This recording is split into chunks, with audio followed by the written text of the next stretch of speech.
내가 생각할 적에는 또 내가 볼 때에는 참 안타까운 일들이 많이 있고요. 또 그런 생각을 해요. 아마 전 세계에서 우리 한국교회 성도들만큼 열심히 하고 충성하고 봉사하고 전도 많이 하고 그리고 헌금 많이 하고 그러한 성도들 만나보기도 굉장히 드물 겁니다. 근데 문제는 뭐냐 그러면 우리가 충성하고 봉사하는 거 이걸로 끝나서는 안 된다는 결론이에요. 지금 오늘 제목 지금 여러분들에게 말씀드린 대로 내가 충성하고 봉사하고 믿음 생활 열심히 해도 그 가운데 뭐냐 그러면 우리가 무엇을 바로 알고 바로 알아야 될 사항이 있다는 결론이에요. 그러니까 지금 무슨 말이냐, 내가 알아야 할 것을 지금 무슨 말이냐, 알아야 할 말씀을 알지 못하고 충성하고 봉사한다면 결론에 가서는 뭔가 좀 은혜스럽지 못한 그런 일들이 일어날 것이라는 거죠. 그러니까 에베소 4장 13절 우리 주님이 친히 하신 말씀이에요. 너희가 나를 믿으려면 알고 좀 믿어라. 그게 뭐냐 그러면 좀 말씀을 바로 알았으면, 말씀을 바로 알고 저렇게 충성하고 봉사하면 참 천국 가서 최고의 상을 받을 텐데. 그러니까 무슨 말이냐, 내가 생각을 전 한국교회 성도들 이거예요. 예수 믿으면 천국 갑니다. 아주 쉽지요. 근데 아주 쉬우면서도 이 문제가 모든 믿음 생활하는 우리에게는 너무너무 귀한 거예요. 우리가 갈 때 가지 아니하고 먹을 거 먹지 않고 또 우리가 할 거 하지 않고 참 절제되는 생활을 갖는 그 자체는 뭐냐? 믿음 생활 잘하고 천국 가기 위해서 그러는 거 아닙니까? 천국 가기를 원하면 천국을 좀 알고 믿자는 거예요, 내 말이. 그럼 모든 목사님들이나 성도들은 생각할 때 천국은 높은 사람도 없고 얕은 사람도 없고 다 똑같이 살아. 지금 이렇게들 목사님들은 설교를 하고 그리고 성도들은 또 그렇게 알고 있는데 이거는 정말 내 입장에서 볼 적에는 너무 안타까운 일이에요. 이건 성경적이 아닙니다. 왜냐하면 성경을 보면 우리 주님이 너는 천국에 오면은 네가 일한 대로, 네가 믿음 생활 한 대로, 이 말씀이거든요. 네가 믿음 생활 한 대로 네가 상을 받고, 너는 믿음 생활 한 대로 내가 너에게 상을 줄 것이다. 그러니까 무슨 말이냐, 참 일을 많이 했으면 내가 많이 줄 거고, 조금 했으면 조금 줄 거고, 나를 위해서 한 게 아무것도 없으면 너한테 주고 싶어도 줄 게 없어, 이 뜻이거든요. 그러면 여러분, 믿음 생활 잘한 성도나 날라리 같이 대충 믿음 생활한 성도나 여러분 어떻게 천국 가서 똑같이 삽니까? 근데 우리는 알기는 예수 믿어요? 천국 가려고요. 천국은 가려고 하는데 내가 천국 어디 갈 것인가? 천국 가서 무슨 옷을 입을 것인가? 천국 가서 어떤 멸관을 내가 쓰고 주님이 나한테 어떤 상을 주실 것인가? 난 천국 가서 무슨 일을 할 것인가? 전혀 모르고 있다는 결론이에요. 성도 입장에서 이 설교를 한번 듣고 생각해 보세요. 얼마나 미련하고 얼마나 어리석게 믿음 생활 지금까지 해왔는가? 고린도후서 12장 1절을 보면 바울 사도는 분명히 셋째 하늘에 갔다 왔습니다. 분명히 셋째 하늘에 갔다 와가지고 그가 보고 들은 것이 너무너무 엄청나기 때문에 성경을 보면 가히 그랬어요.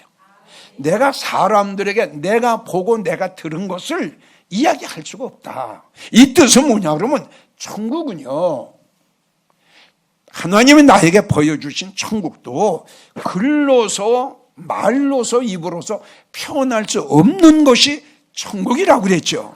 그 아름다운 그 웅장함, 그 빛, 그걸 어떻게 말로 표현을 합니까?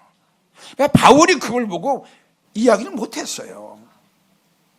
그리고 고린도전서 15장 41절을 보면 내가 천국을 갔더니 영광이 있는데 별의 영광도 있고 달의 영광도 있고 해의 영광이 있는데 같은 영광이라도 틀리더라. 그럼 이건 무슨 말이냐? 믿음이 틀리고 일하는데 틀리고 행함이 틀리고 예배 생활 한 게 틀리단 말이에요. 똑같은 별의 영광을 살더라도 틀리다 이거예요. 틀리다. 이 라인이 틀리다 이겁니다. 첫째냐 둘째냐 셋째냐 넷째냐 첫째 줄이냐 둘째 줄이냐 이거다 이겁니다. 왜? 일한 게 틀리고 믿음이 틀리잖아요. 그래서 내가 말씀드린 충성하고 봉사하는 건 좋지만 좀 더 멋있게 천국에 가서 주님 앞에 큰 상을 받으려면 이 말씀을 좀 바로 알자. 천국이 어떤 곳인가. 자, 두 번째는 우리 한국교회 성도들이 안 되는 것은 뭐냐 그러면 두 번째 뭐냐 그러면 예수 왜 믿어요? 구원받으려고요. 이 맞습니다. 예수님 외에는 구원 얻을 이름이 없습니다. 아멘이에요?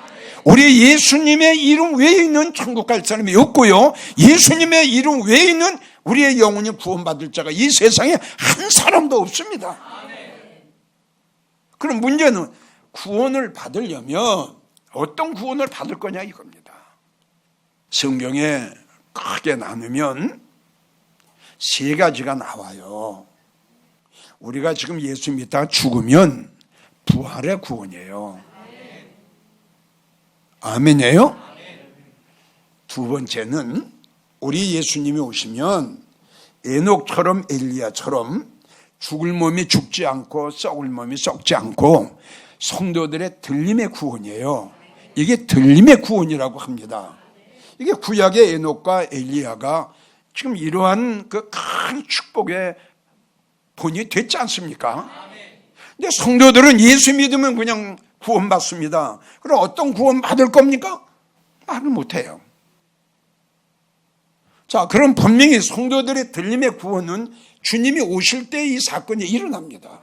지금 이걸 모르고 있다는 결론이에요. 그러니까 세 번째는 뭐냐 그러면 순교자의 구원이 있어요. 요한계시록 20장을 보게 되면 하나님의 말씀을 인하여 목배인 자들, 아멘. 그들의 이마와 그들의 손에 짐승의 표를 받지 않는 자들, 믿음의 정결을 지키기 위해서 찢기고 잘리고 끊어지고 믿음의 정결을 지키기 위해서 목이 잘리고 이 믿음의 정결을 지키면서 마지막 사형장에 끌려가면서도 큰 믿음의 정결을 지켰던 그 순교자들의 구원, 이런 구원은 아무나 받을 수가 없죠. 순교는 아무나 할 수가 없는 거지만 우리가 자세히 나눈다면 지금 말씀드린 구원은 세 가지 구원이 있다 이거죠. 아멘. 근데 우리는 자, 순교자의 구원은 제쳐놓고 주님이 오시게 되면 우리는 들림의 구원을 받아야 되는데, 그러면 들림을 구원에 받으려면 어떻게 될 거냐? 그럼 성경 가지고 교회 왔다 갔다 하고 입으로 주여 주여 한다고 에녹처럼 엘리야처럼 들림 받을 거냐? 그럼 성경은 또 그렇게 기록이 되어 있질 않아요. 그 대표적인 말씀이 마태복음 24장, 마태복음 25장입니다.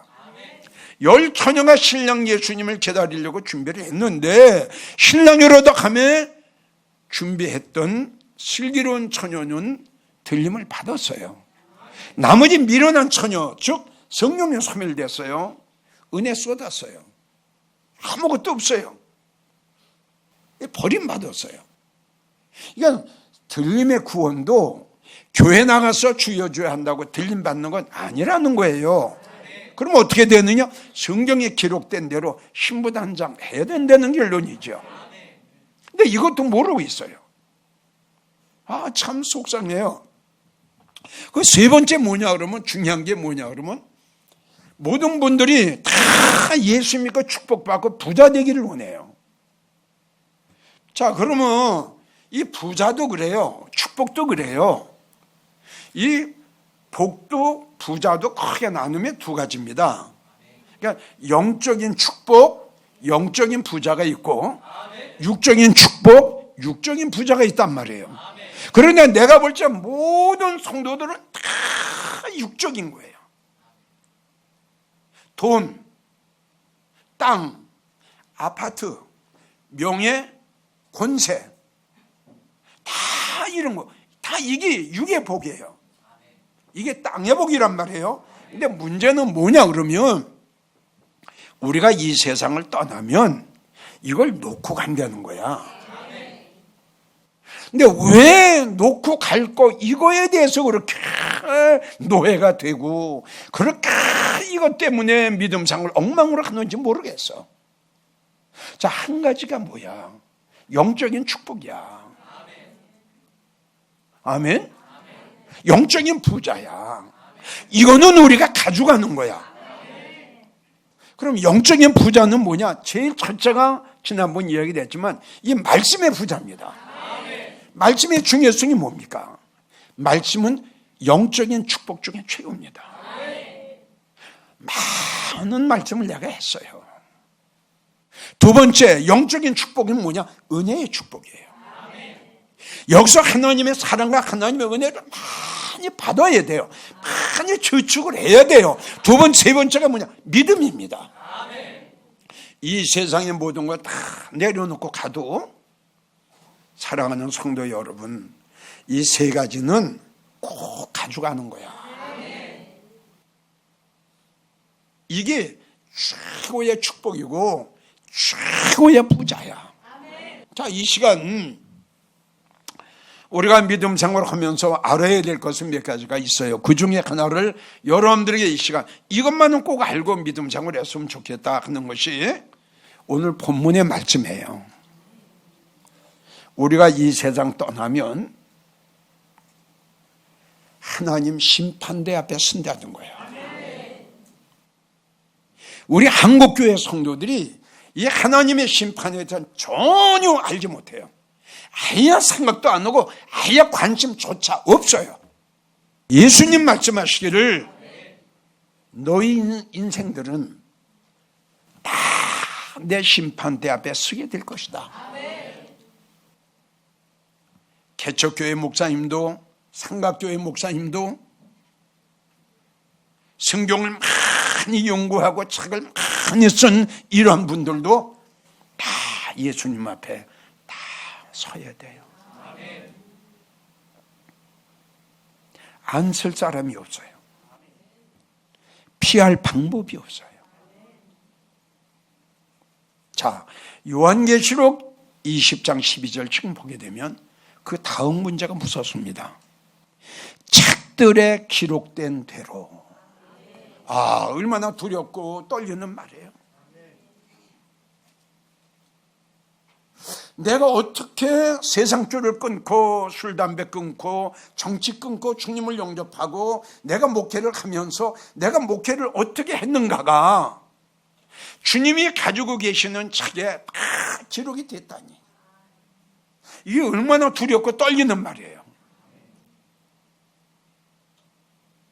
이걸 누가 지울 거예요?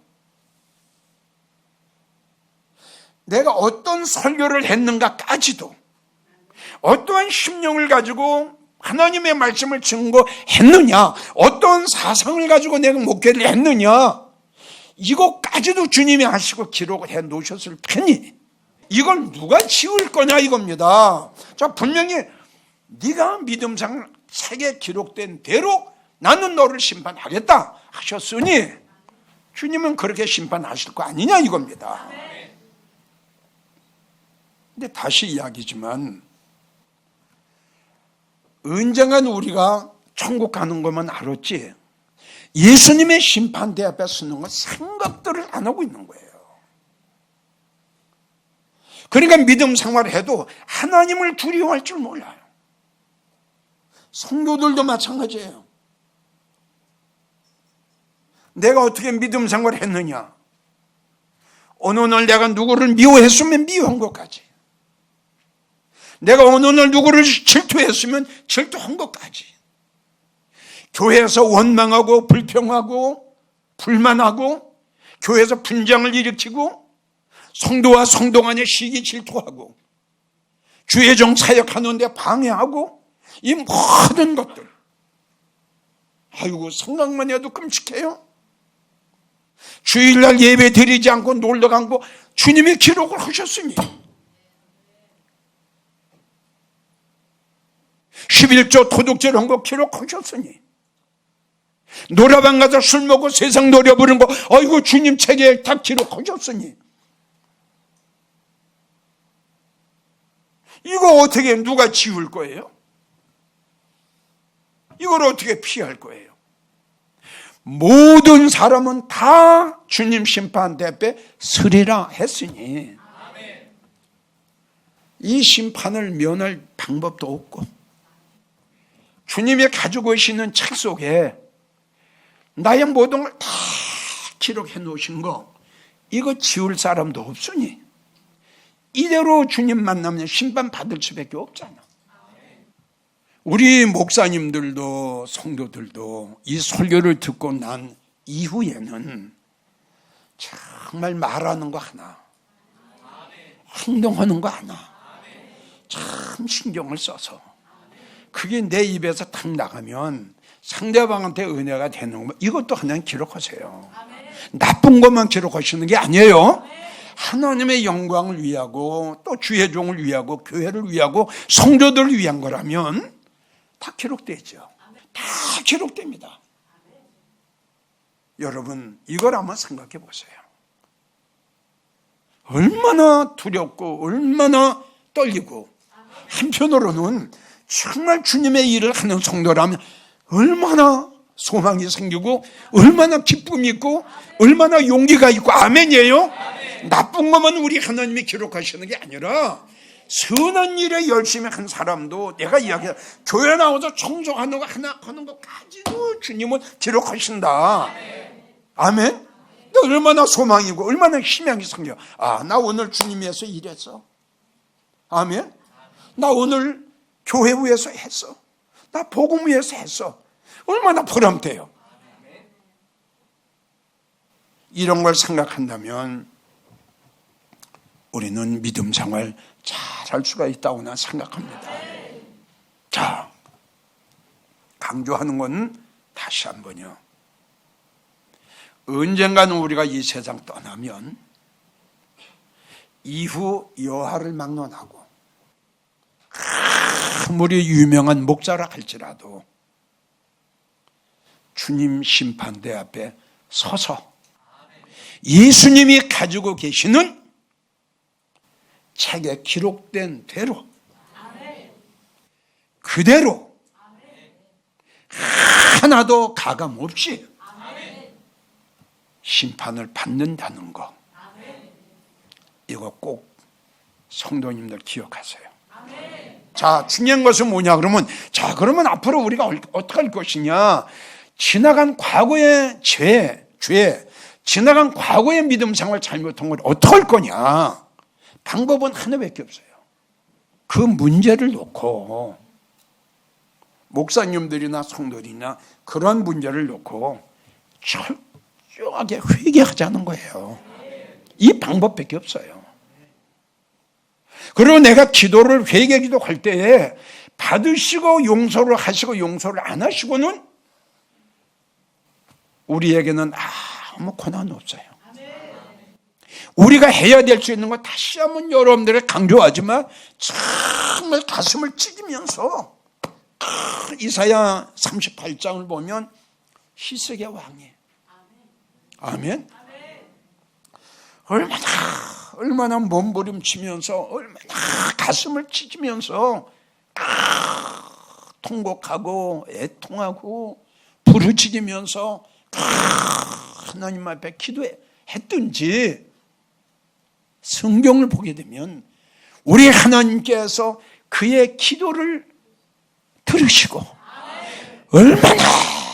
얼마나 가슴을 찢으면서 몸부림치면서 울었던지 히스기야 왕의 눈물을 보시고 이렇게 됐어요. 죽을 수밖에 없는 히스기야 왕이 그의 지난날의 모든 잘못을 다 지우시고 그에게 15년의 생명을 더하시셨어요. 이런 기도를 하자는 거예요. 이런 기도, 이거밖에 없어요. 아멘이에요? 지난날에 나의 잘못된 것, 지난날에 내가 하나님의 영광을 가리운 것, 숫털보다 많아. 이거 어떡할 거야? 그래서 여러분들에게 부탁은 이제부터라도 하나님의 영광을 가리우는 일은 절대 하지 말고, 어떠한 일이 있어도 예배 생활, 믿음 생활만큼은 철두철미하게 하기로 마음에 다짐을 하고, 그리고 지난날에 잘못한 것 히스기야 왕처럼 회개하자. 이거 그냥 넘어가면 안 돼요. 이거는 그냥 넘어가면 여러분들 정말 불행한 사람 돼요. 정말 불행한 사람 돼요. 그대로 심판받고 그대로 벌을 받을 텐데 얼마나 무서워. 멸망당할 수밖에 없는 니느웨 성 봐요. 요나가 니느웨 성에 가서 외쳤죠. 하나님의 심판이 있다. 이 말을 들은 니느웨 왕이 얼마나 겸손합니까? 왕이 그 요나의 기분 나쁜 소리를 듣는 채에 앉아서 베옷을 입고 짐승에 이르기까지 물도 마시지 않고 금식하면서 그 하나님 앞에 회개했던 이 모습을 보란 말이에요. 하나님이 그들의 눈물의 그 기도를 들으시고 그 회개의 기도를 받으시고 멸망당할 수밖에 없는 니느웨 성을 우리 하나님이 구원하신 것 봐. 방법은 이거밖에 없다고 그랬잖아요. 무슨 방법이 또 있겠어요? 돈으로 이걸 지우겠어요? 땅덩어리를 주님 앞에 드린다고 주님이 가지고 계신 심판책에 그게 없어지겠어요? 부탁합니다. 하나님이 나에게 보여준 심판을 보면 이런 설교를 안 할 수가 없어요. 피를 통합니다. 땅을 칩니다. 머리카락을 뽑더라고요. 혓바닥을 깨물더라고요. 땅바닥을 치더라고요. 그 모습이 뭐냐? 후회하는 모습이랍니다. 회개하세요. 주님이 받으시는 회개하셔야 돼요. 주님이 받으시는 회개. 그리고 목사님들, 저는 수백 번 목사님들에게 부탁을 했어요. 목사님들, 이제 성도들에게 천국의 소개를 잘 해주세요. 하늘의 소망으로 살아가게. 그리고 들림의 설교도 해주세요. 그리고 세 번째, 너무 이 땅에서만 육적인 축복, 물질의 축복, 이 땅에서만 육적인 부자 되라고 하지 마시고 지금 말씀드린 대로 말씀의 부자, 은혜의 부자, 믿음의 부자 되라고 이 설교 좀 해주세요. 그리고 끝으로는 지금 말씀드린 대로 하나님의 심판에 대한 설교를 강하게 성도들에게 해주셨으면 목사님도 이되면 주님 만나게 되면 참 잘했다고 칭찬 받으실 거고, 또 그 설교를 들은 성도들은 생활이 바꿔지고 생각이 바꿔지고 믿음이 바꿔져서 아멘이에요. 믿음 생활 잘해서 그 성도들 복 받을 거고, 이제부터 이러한 목사님 그리고 이러한 성도들이 되시기를 정말 예수님의 이름으로 간곡하게 부탁합니다.